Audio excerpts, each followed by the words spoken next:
Hello guys, आपका स्वागत है हमारी चैनल अनटोल्ड स्टोरीज पे।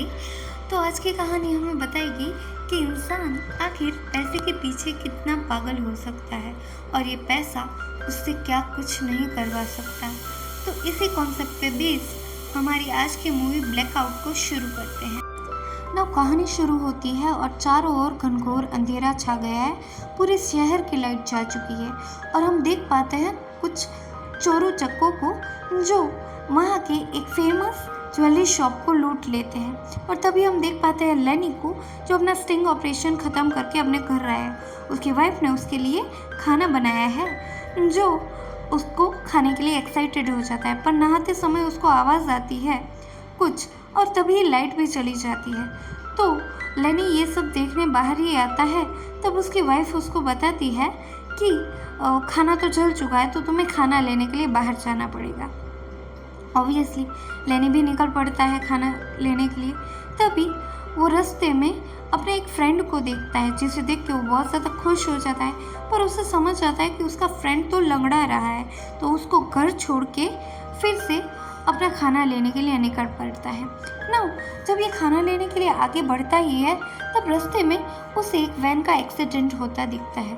तो वहाँ पे करीब जाके देखता है। तो जब वो करीब जाके देखता है तो उसे समझ आता है कि ये उन्हीं गैंगस्टर्स की वैन है जिसमें बहुत ज़्यादा सोना पड़ा हुआ है।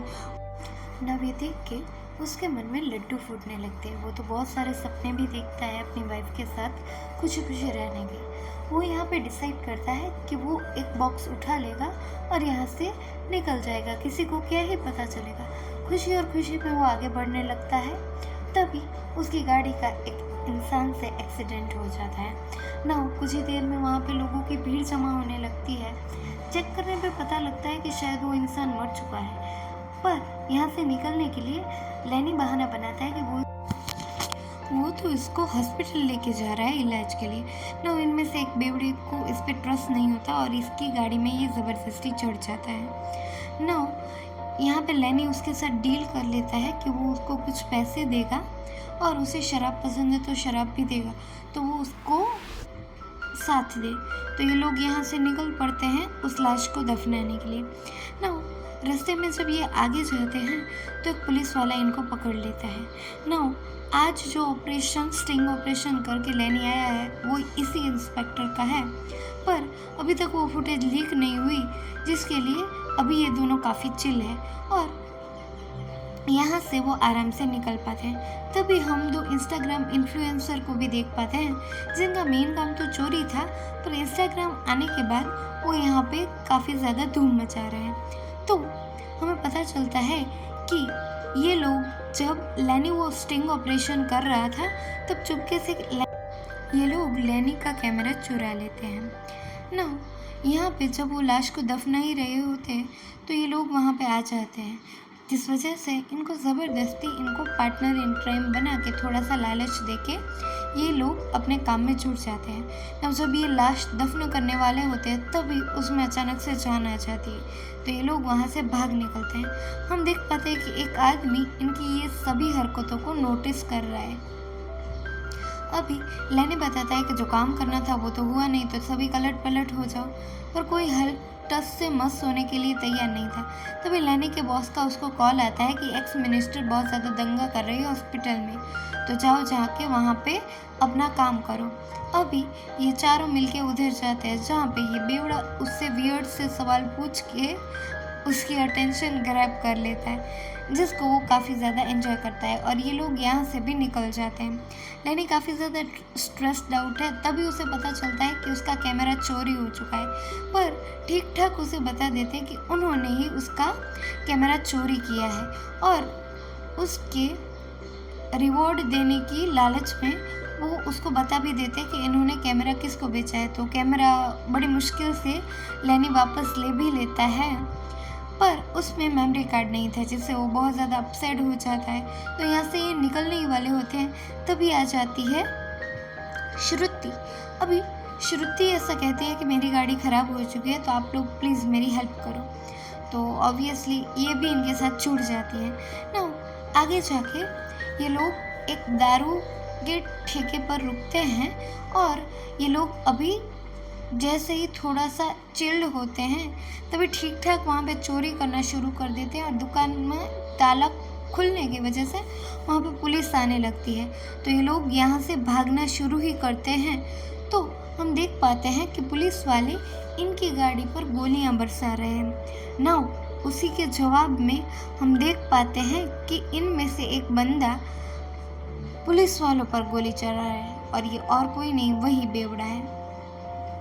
अभी पुलिस वालों से इनको वही आदमी बचा लेता है। तभी श्रुति बताती है कि वो उनके साथ नहीं चल सकती क्योंकि उनके साथ असगर भाई है ना। असगर भाई पहले बहुत सारे कत्ल कर चुके हैं और माफिया की दुनिया में उनका बहुत बड़ा नाम है। कुछ साल पहले वो किसी रीज़न की वजह से गायब हो चुके थे, पर शायद अब वो वापस आ चुके हैं अपना बदला लेने, अपना दबदबा जमाने। तो क्या होता है कि अभी ये लोग तो बहुत ज़्यादा डर चुके हैं। तो जब असगर सो रहा होता है तो ये इसको लेके अन्ना के पास जाते हैं। अन्ना को ठीक ठाक जानते थे तो वहाँ पे जाके उसके सामने उसको रख देते हैं। तभी असगर भी उठ जाता है और यहाँ पे हमें पता चलता है कि अन्ना भी कभी असगर का ही आदमी था और उसी की सीट के लिए उसने असगर को फंसवा दिया था, जिस वजह से असगर को अपनी सारा का सारा जो बिजनेस था वो छोड़ के भागना पड़ा था और छुप के रहना पड़ा था।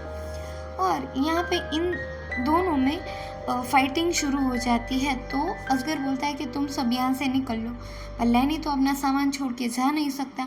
तो वो बोलता है कि मैं आपका साथ कभी नहीं छोड़ूंगा। ये कह के ये भी फाइट में इंक्लूड हो जाता है। नाउ थोड़ी देर की फाइट के बाद हमें पता चलता है कि असगर इन सब मामलों में बहुत ज़्यादा शातिर है। तो वो जीत तो जाता है, अन्ना को वो ख़त्म कर देता है, पर इसी दौरान उसको भी एक गोली लग जाती है और उसकी भी जान वहीं पे चली जाती है। तभी हम देख पाते हैं उसी फोटो वाले बंदे को जो इनको ट्रैक कर रहा था। तभी हमें पता चलता है कि ये एक जासूस है जिसको रोशनी मैंने यानी कि लैनी की वाइफ ने उसके पीछे लगवाया है, क्योंकि उसकी वाइफ उससे छुटकारा पाना चाहती है। वो ऐसा चाहती थी कि उसका चक्कर श्रुति के साथ चले, जिससे रवि और रोशनी का अफेयर के बारे में लैनी को पता ना चले और वो खुशी खुशी अलग हो जाए। तो ये जान के लैनी को बहुत ज़्यादा दुख हो जाता है और यहाँ से ये दोनों इनके सारे पैसे और सामान लेके निकल जाने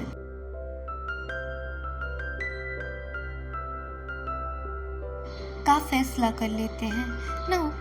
थोड़ी ही देर में ठीक उसे बताता है कि उसकी गाड़ी में पेट्रोल कम था, तो वो उसका पीछा आराम से कर सकते हैं। तो ये भाग के तुरंत जाते हैं और आगे जाके इनसे अपनी चीज़ें वापस ले लेते हैं और उनको वहीं पे बंदी बना के निकल जाते हैं ना। ठीक ठाक भी दारू पी के मौज में आ जाते हैं और लैनी यहाँ पे कुछ प्लान करता है, कुछ बहुत ही ज़्यादा सस्पिशियस ना। यहाँ से निकलने के बाद इनको पता चलता है कि जो बॉक्स लैनी बचाने के लिए ये सब कर रहा था उसमें सोने की बजाय उन्हीं चोर लुटेरे के हथियार थे, ना कि कोई सोना। ये देख के उसे बहुत ज़्यादा गुस्सा आ जाता है और वहाँ पे वो फायरिंग शुरू कर देता है। तभी उसे याद आता है कि असगर ने मरने से पहले उसको बताया था कि मुझे मेरे घर के पीपल के पेड़ के पास दफन करना है। तो जब वो दफन करने जाता है तब उसे वहाँ से एक बक्सा मिलता है। खोलते ही हम सोना देख पाते हैं उसको, जो देख के लैनी बहुत ज़्यादा खुश हो जाता है। पर तभी वहाँ पे कुछ बच्चे आ जाते हैं जो लैनी को देखकर उसकी तरफ बढ़ने लगते हैं। तो यहाँ से सोना लेके लैनी भाग जाता है और असगर की लाश को नहीं दफनाता। और दूसरी तरफ हम देख पाते हैं कि लैनी ने अपनी वाइफ और उसके बॉयफ्रेंड को उसी हथियारों का यूज़ करने में पकड़ा दिया है और यहाँ से उसने अपना रास्ता क्लियर करवा दिया है। वो सोने के बेड पे सो रहा है, वो सुकून की सांस भरता है। तभी हम देख पाते हैं कि असगर भी अभी जिंदा है, यानी कि उसकी कुछ विश थी जो इनकम्प्लीट रह गई है और पॉसिबिलिटी है कि अगर वो नहीं मरा है तो अपने पैसे वो वापस लेने ज़रूर ही आएगा। तो इसी सस्पेंस के साथ कि नेक्स्ट क्या होगा, ये कहानी यहीं पे ख़त्म हो जाती है। हम मिलते हैं नेक्स्ट किसी ऐसी स्टोरी के लिए। तब तक के लिए थैंक्स फॉर वॉचिंग। पीस।